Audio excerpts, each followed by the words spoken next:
और जिसमें 2 विवाह सफल हुए हैं और 2 विवाह असफल। अब आप कहोगे कि विवाह सफल भी होता है और असफल भी, कैसे? देखा होगा आपने, मानस रामचरितमानस हमें जीवन जीने की कला सिखाती है, क्योंकि ये तो हर कोई जानता है कि राम जी थे, राम जी की पत्नी का रावण ने हरण कर लिया, तो रावण को मारकर भगवान माता जानकी को रामेश्वरम का पुल बांध कर लेकर आए। लेकिन रामचरितमानस का अर्थ क्या है? बोले रामचरितमानस, मनुष्य तुम अपने चरित्र को भगवान राम के जैसा बना लो, फिर तुम्हें संसार में कुछ करने की ही आवश्यकता नहीं। राम जी का चरित्र बड़ा निर्मल, जही सपने पर नारी ना हेरी, राम जी का चरित्र है। मोहि अतिशय प्रतीत मन केरी, जही सपने पर नारी ना। और मानस में 4 प्रकार के विवाह हुए, जिसमें 2 विवाह सफल हुए और 2 विवाह असफल। और एक लड़का है और एक लड़की है जिसने अपना विवाह खुद करना चाहा, लेकिन उनका विवाह सफल हुआ। और जिनकी सफल हुए, बोले सबसे पहले तो सफल उनका विवाह हुआ, बोले भगवान भूत भावन भूतेश्वर का, क्योंकि भोलेनाथ ने अपनी मर्जी से विवाह नहीं किया। 33 कोटि देवता जब चरणों में गिरे, हे भोलेनाथ निज नयन देखन चनहि नाथ तुम्हार ब्याह, हमारी इच्छा है कि हम इन नेत्रों से देखना चाहते हैं। और सज्जनों, हम इन नेत्रों से देखना क्या चाहिए? क्योंकि जैसा हम देखेंगे वैसा ही हमारा शरीर कार्य करना प्रारंभ कर देगा। एक बार, क्योंकि कहते हैं नजर नजर से उस नजर को मत देखो, जो नजर आपको नजरअंदाज करते हो, और नजर नजर से उस नजर को देखो जो हजारों की भीड़ में आपका इंतजार करती है। क्योंकि मनुष्य के शरीर में हर अंग 2 अक्षर का, आंख कान पेट पीठ मुख, लेकिन सबसे खतरनाक है आंख। आंख जैसा देखती है वैसा करना प्रारंभ। एक बार कुम्हार था, ऐसे ही अप्रैल और मई की गर्मी पड़ रही थी, और उसने क्या किया कि कुम्हार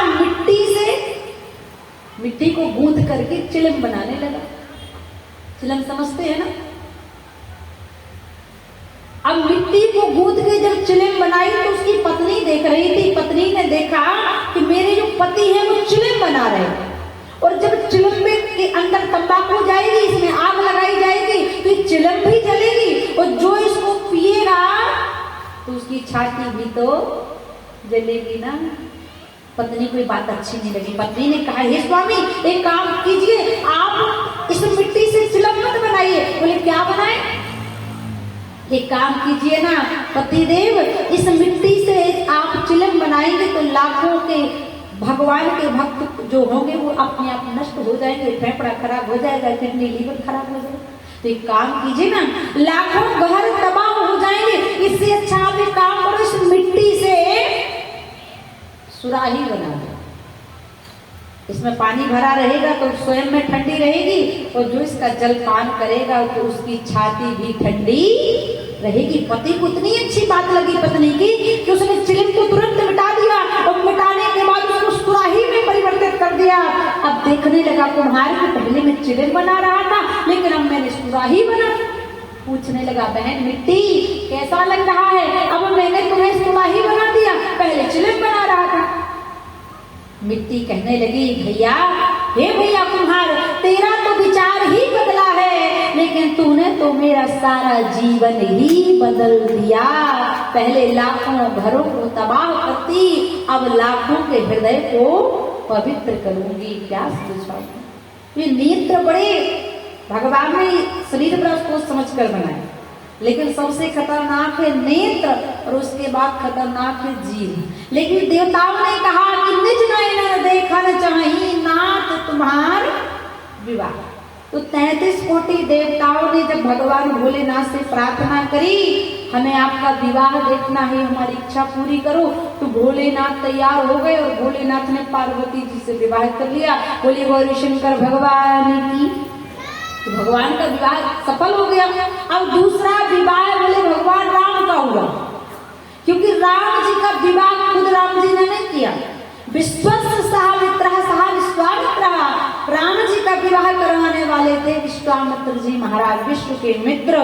तो जब राम जी के विवाह में अगुआ विश्वामित्र जी हुए, तब राम जी का विवाह सफल हो गया। लेकिन अब 2 विवाह असफल हुए। तो एक लड़का है और एक लड़की जिसने अपनी मर्जी से विवाह किया, तो उसका विवाह सफल हुआ नहीं।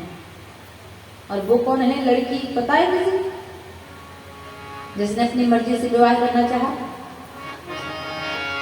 लिखा बाबा तुलसीदास जी ने कि पंचवटी को गई के बाद